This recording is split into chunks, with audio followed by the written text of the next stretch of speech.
لبیک لبیک لبیک، نصرتا نصرتا نصرتا۔ پھر اس کے بعد آپ نے اپنا وضو شروع کر لیا۔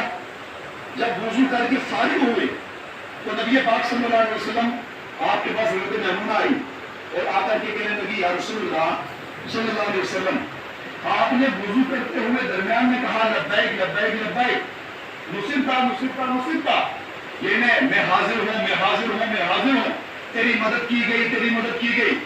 حضرت میمونہ کیوں لگی، یا رسول اللہ جو آپ نے یہ جملہ کہا آپ وضو خانے کے اندر تھے، باقی کوئی اور وہاں موجود نہیں تھا۔ سبحان اللہ۔ اب میں یہ بات آپ کو پہلے سمجھاؤں پھر حدیث آپ کے سامنے بیان کروں، آپ کو تاکہ بات سمجھ میں آ جائے۔ مثال کے طور پہ ہمارے حافظ صاحب یہاں بیٹھے اور کبھی کبھی ہوتا نہیں کہ اچانک کوئی بات کہہ دیتے ہیں، اب اس وقت محل کیا ہے موقع کیا ہے، یہی بیٹھے اتنے میں اچانک کوئی بات کہہ دی تو ہم کہیں گے حافظ صاحب اس وقت بات کچھ اور ہو رہی ہے اور آپ نے بیچ میں اچانک یہ بات چھیڑ دی، جبکہ اس بات کا محفل سے کوئی تعلق نہیں ہے، آپ نے بیچ میں یہ بات کہہ دی۔ اس وقت یہ جواب دیں گے کہ ہاں میں ایک بار گیا تھا کہیں تو مجھے یہ بات یاد آ گئی، آج میرے منہ سے اچانک نکل گئی، اس کے علاوہ کوئی اور نہیں۔ یہ ایک مثال ہے۔ یہی ہے بات جب انسان کرتا ہے تو حالات و واقعات کو دیکھ کر کے کرتا ہے، حالات واقعات نہ ہو تو بات نہیں کرتا۔ اب سنیے، نبی پاک صلی اللہ علیہ وسلم وضو کر رہے ہیں اور وضو کرتے ہوئے آپ نے فرمایا لبیک لبیک لبیک، نصرتا نصرتا نصرتا۔ حضرت میمونہ نے پوچھا، یا رسول اللہ صلی اللہ علیہ وسلم جب آپ وضو کر رہے تھے اس وقت آپ نے یہ جملہ کہا، میرا موضوع ہے نبی پاک کی بصارت، مصطفیٰ جان رحمت کا دیکھنا۔ سبحان اللہ۔ کون سے بات آئے؟ سبحان اللہ۔ دیکھنا، اس پر بطور دلیل یہ حدیث پیش کرتا ہوں۔ آقا کریم صلی اللہ علیہ وسلم کہاں ہیں؟ مدینہ، زور سے بولے کہاں ہے؟ مدینہ پاک۔ ماشاءاللہ کہاں ہے؟ مدینہ پاک۔ مدینہ پاک، اور مدینہ میں وضو کر رہے ہیں۔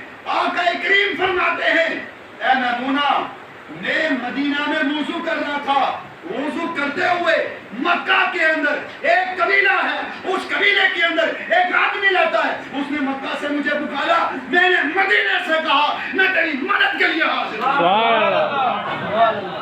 پکارنے والا کہاں ہے؟ بولو، مکہ میں۔ پکارنے والا کہاں ہے؟ مکہ۔ مکہ میں۔ مصطفیٰ کہاں ہے؟ مدینہ کے اندر ہے۔ ہم بطور دلیل یہ کہنا چاہتے ہیں، جب مصطفیٰ مدینے میں رہ کر کے مکہ والوں کو دیکھ سکتے ہیں، مکہ میں رہ کر مدینے والوں کو دیکھ سکتے ہیں، مدینے میں رہ کر کے کائنات کو دیکھ لیا۔ بے شک بے شک۔ آخری جملہ بطور اصلاح، نبی پاک صلی اللہ علیہ وسلم آج کے دور میں بھی سرکار سے کوئی چیز پوشیدہ نہیں۔ بے شک۔ الحمدللہ ہم بطور یہ دعوے کے طور پر پیش کرتے ہیں، ہم نے اس نبی کا کلمہ نہیں پڑھا جو دیکھ نہیں سکتا، جو سن نہیں سکتا، جو بول نہیں سکتا۔ الحمدللہ ہم نے اس نبی کا کلمہ پڑھا ہے کہ 1500 ہم نے اس نبی کا کلمہ پڑھا ہے کہ 500 سال کے بعد امام محمد کبیر الرفائی جب مصطفیٰ کی بارگاہ میں آتے ہیں، مصطفیٰ جان رحمت پہلے ہی ملاحظہ فرما رہے ہیں، کون میرے مزار کے اوپر آنا؟ سبحان اللہ۔ عبدالرحمن جامی کون ہے؟